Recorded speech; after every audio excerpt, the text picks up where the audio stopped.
Camilerimiz İslam dininin ibadet mekanlarıdır. İnsanlarımızın hayat bulduğu, manevi olarak doyuma ulaştığı, cemaat ruhu içerisinde toplandığı, bir araya geldiği, dertlerinin, sıkıntılarının konuşulduğu, sevinçlerinin, hüzünlerinin paylaşıldığı, bu anlamda hayata açılan mekanlardır. Dolayısıyla bu anlamda camilerimiz hayat demektir, dünya demektir, yaşamak demektir. Onun için camilerimiz de hayatın her noktasında olması lazım. Hatta camilerimiz hayatımızın odak noktasında olması lazım. Yani cami merkezli bir yaşam, cami merkezli bir bakış bu anlamda, cami merkezli bir hayat tarzı, bunu kendimize düstur edinmemiz gerekir diye düşünüyoruz. Tabii yeni yerleşim yerlerinde ibadethane yerlerinin olmaması sıkıntı verici, üzüntü verici bir durum. Olması gerekir diye düşünüyoruz. Çünkü bizler biliyoruz ki yerel yönetimlerde yeni yerleşim yerleri belirlenirken, bunlar belediye meclislerinden, il genel meclislerinden geçirilirken, bu planlamaların yapılarak ibadethane yerlerinin de belirtilerek, işaretlenerek bu konuda camiler yapılması gerekir diye düşünüyorum.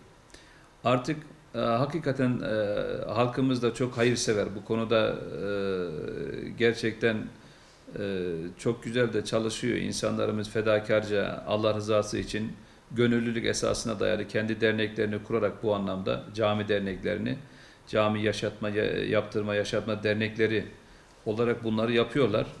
Ama gelen taleplere de bakıyoruz ki demek ki bunlar da yetersiz kalıyor. Özellikle yeni yerleşim yerlerinde de bu planlamaları yaparken gerek TOKİ gerek özel sektör kesinlikle ibadethane yerini belirlemesi ve camileri de aynen o binalarla birlikte inşa etmesi lazım. Çünkü o binalarda yaşayacak olan insanlardır.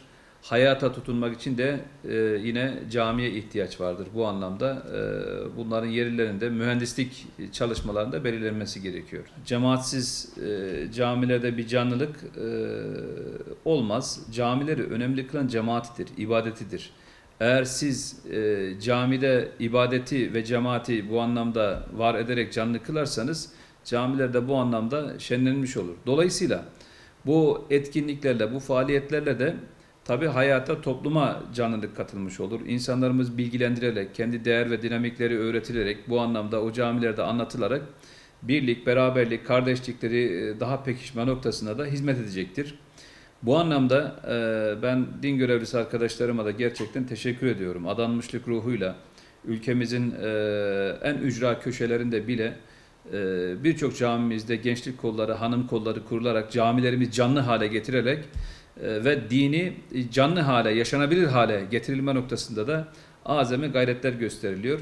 Tabii zayıf olduğu, belki yetişilmediği noktalar, belki kadrosuzluktan dolayı açık bulunan camilerdeki hizmet eksiklikleri falan da buraların eksik kadrolarda tamamlanarak, aktif hale getirilerek yine hayatımıza katkı sunmamız gerekir ve bu anlamda da insanlarımıza hizmet noktasında da eksiklikleri gidermemiz gerekir diye düşünüyoruz.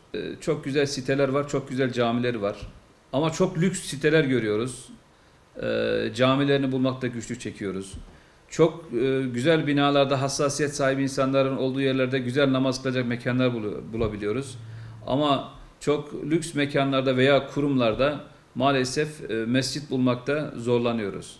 En azından bizim mescit levhalarımız da, yani karşılaştırmak belki ne derece doğru olabilir ama biraz belki farkındalığı oluşturmak için bunu söylemek istiyorum.